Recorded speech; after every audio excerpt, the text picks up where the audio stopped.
সুস্বাগতম বন্ধুরা। আবার দীপঙ্করদা চলে এসছে। আশা করি আপনারা প্রত্যেকে ভালো আছেন, প্রত্যেককে সম্মান করছেন। আজকে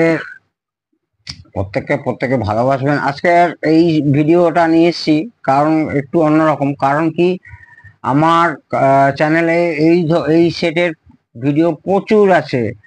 সেটটার নাম্বার হচ্ছে SCR-1050। SCR-1080 একটা হয়, SCR-1050 একটা হয়। SCR-1050টা একদম লাস্টের দিকে, দেখেন কেবিনেট কত ছোট হয়ে গেছে।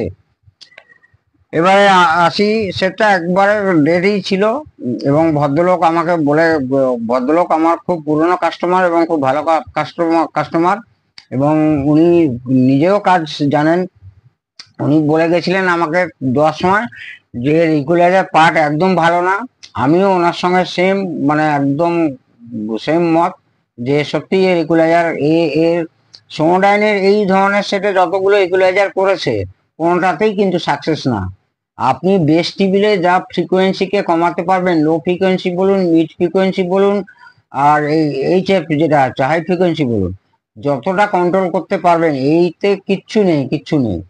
আমিও এর আগে বহু সেট কিন্তু এই ইকুয়ালাইজার পার্টটা এরকম রেখেছি, কারণ এইকে উড়িয়ে দিলে দেখতে বাজে লাগবে সেক্ষেত্রে। আর ভলিউমও উল্টো পাল্টা, এই ধরনের ভলিউম গুলো কখনোই ভালো আসছে না। এখন এই যে এই ধরনের ভলিউম এটা লাগানো ছিল, এই ধরনের ভলিউম মোটেও এগুলো ভালো না। আর এই ধরনেরই এখানে আপনার ব্যালেন্স লাগানো ছিল। সেক্ষেত্রে আমি খুব ভালো মানের ভলিউম, ব্যালেন্স এবং হচ্ছে এই ওপরটা বেস, এটা হচ্ছে ট্রিপল। ঠিক আছে বন্ধুরা, ইকুয়ালাইজার পুরো বাইপাস হয়েছে। এইবারে ভদ্রলোক বলেছিলেন, ওনার সঙ্গে সহমত। তারপরে এর অ্যাম্পলিফায়ারটাও খুব যে সুবিধা ছিল তা নয়, কোনো মানে লাস্টের দিকে সেট একদম দেখাচ্ছি বন্ধুরা। এইটা যে ট্রান্সফর্মারটাও দেখবেন আগের তুলনায় ছোট। এর আগের একটা ভিডিও আমি পোস্ট করেছিলাম, যেটা কিনা আমি সংলাইনের ট্রান্সফর্মার নিয়ে আমি আমার মতো করে স্টিকে দিয়ে একটা সেট বানিয়েছি। দুর্দান্ত একটা হোম অ্যাম্পলিফায়ার, এবং স্টিকের আওয়াজও কিন্তু কম ওয়াটে অসাধারণ আওয়াজ। না হলে সোনির মতো কোম্পানি, সোনি আরো প্রচুর, সোনি, সোনোডাইন, তারপর পায়োনিয়ার, ওঙ্কিও, অনেকেই কিন্তু এই আইসি ব্যবহার করেছে। তো ভদ্রলোক বলেছিলেন ডেক মেকানিজম আমার চাই না, আপনি শুধু সেটটাকে অক্স দিয়ে আর সুইচগুলো যাতে ফাংশন হয়, মানে অর্থাৎ কিনা এই যে সিলেক্টার সুইচগুলো যেন ফাংশন হয়, আমি করে দিয়েছি। তো সেক্ষেত্রে একটা যেন স্পিকার প্রোটেকশন লাগিয়ে দেওয়া হয়। সেক্ষেত্রে আমি পরে যখন দেখলাম অ্যাম্পলিফায়ারটা আমার ঠিক মনের মতো, মানে ঠিক না, তারপরে অ্যাম্পলিফায়ারটা এত পুরনো মানে হয়েছে, আমি যেই গেলো এটা অ্যাম্পলিফায়ারটা তো খারাপ ছিলই, এইবারে যে ট্রানজিস্টার গুলোই খুলতে যাচ্ছি এত রাস্ট পড়ে গেছে, সে কখনো বেস ভেঙে যাচ্ছে, কখনো কালেক্টর ভেঙে যাচ্ছে, কখনো এমিটার ভেঙে যাচ্ছে।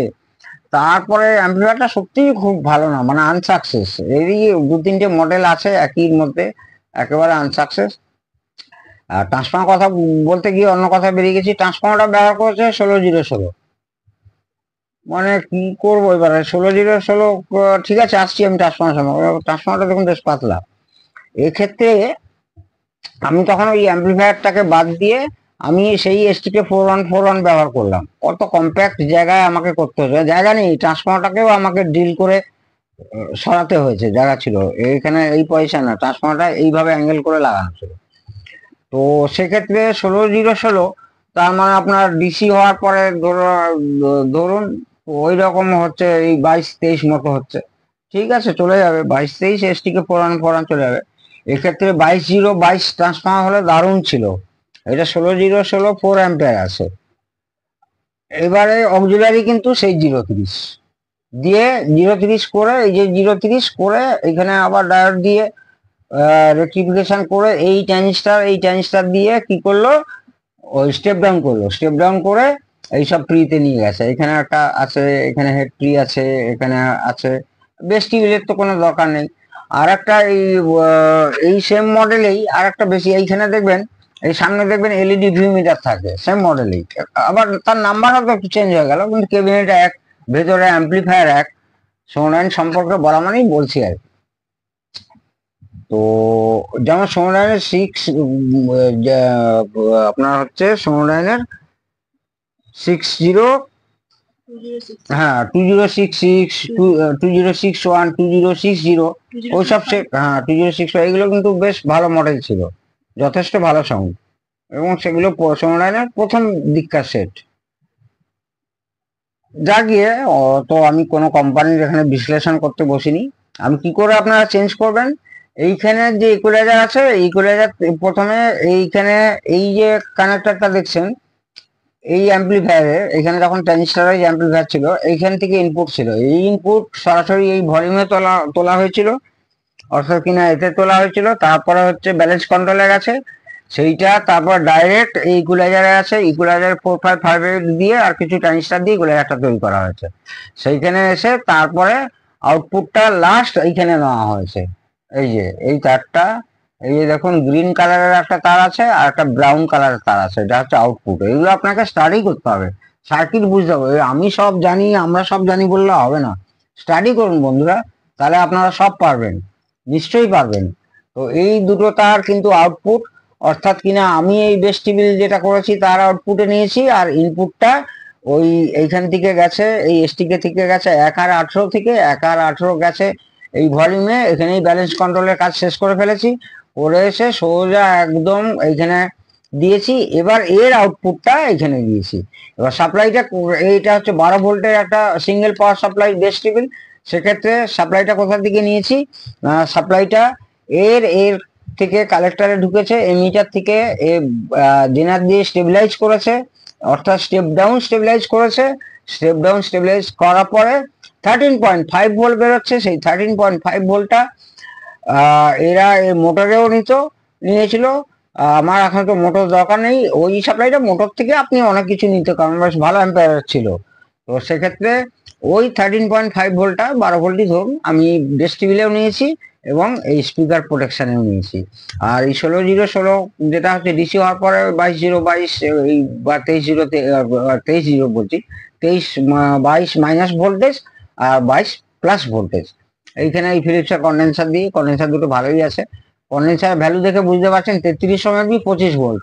এই তার মানে কি, আপনার 16-0-16 ট্রান্সফর্মার, তা কোম্পানি নিজেই জানে যে 22-23-এর বেশি ভোল্টেজ বেশি হবেই না, অর্থাৎ 25 ভোল্ট দিলে মোর দেন এনাফ। এই তো দিতে পারতো যে ওই মার্কেটে কিটের মতো দেখানোর মতো, এই দেখুন 10,000 এমএফডি, 4,700 এমএফডি, 50 ভোল্ট, 763 ভোল্ট, এইসব হয় না বন্ধু। যেরকম ম্যাথমেটিক্স, যেরকম ইলেকট্রনিক্সের ফিজিক্স বুঝতে হবে, ফিজিক্স বুঝে আপনাকে এনে লাগাতে হবে, করতে হবে। ওই মার্কেট থেকে কিট আনলাম, মার্কেট থেকে ক্যাবিনেট আনলাম, একটা বানিয়ে দিলাম, সেও অ্যাম্পলিফায়ার তৈরি হবে। আবার আমি যেরকম অ্যাম্পলিফায়ার বানাচ্ছি, আমার যে অ্যাম্পলিফায়ার তৈরি করছি আমার মতো সেও অ্যাম্পলিফায়ার তৈরি হবে, ওটাও অ্যাম্পলিফায়ার, এটাও অ্যাম্পলিফায়ার। আবার আমার থেকেও কেউ ভালো বানাচ্ছে, সেটাও অ্যাম্পলিফায়ার। শেখার কোনো শেষ নেই। আমি সব জানি কোনো কথাই না। কেউ যদি ভাবছেন যে দিবঙ্গতাই বড় বড় কথা বলছে, মুখ জানছে না, ভাই আমি যদি বড় বড় কথা বলে থাকি আমি আপনাদের কাছে ক্ষমা চাইছি, আমিও শিশু। কিন্তু আজকে 35 বছরের অভিজ্ঞতায় একটা নামকরা কলেজ থেকে বিটেক পড়ে তার নমুনা আমি দিতে পারি।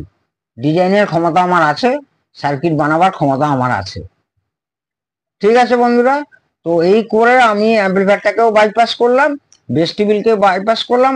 অসাধারণ আউটপুট হচ্ছে, এবং আমি চ্যালেঞ্জ দিয়ে বলছি, ভদ্রলোক আমাকে জানাবেন এবং শুনেও গেছেন এবং উনি লিখবেনও, যে আগে যে সোনোডাইন যে উনি নতুনই কিনেছিলেন, যা আউটপুট উনি পেতেন তার থেকে অনেকাংশ ভালো পাচ্ছেন, অনেক ভালো পাচ্ছেন, অনেক সুইট সাউন্ড পাচ্ছেন। আজ তাকে এটুকুই বন্ধুরা। আপনারা যদি দেখেন যে ক্রিটিক্যাল হয়ে গেছে, যে এখানে আমি সাধারণত হুটহাট করে এসটিকে লাগিয়ে দিলাম, অ্যাম্পলিফায়ারটা চেঞ্জ করে দিলাম, করি না। কিন্তু এটার অ্যাম্পলিফায়ারের কন্ডিশন অত্যন্ত খারাপ ছিল, তাই আমি চেঞ্জ করেছি। আর বেস টিবিল তো আমি করি এটা, কারণ কি এইগুলো যারা আমারও পছন্দ না, আর কাস্টমার যে বন্ধু সেও আমাকে বলে গেছিল যে আপনি এটাকে ফেলেই দেবেন, মানে থাকবে কিন্তু বাইপাস করবেন। বহু সেটা অন্তত 50 পিসের বেশি আমি এরকম বাইপাস করেছি।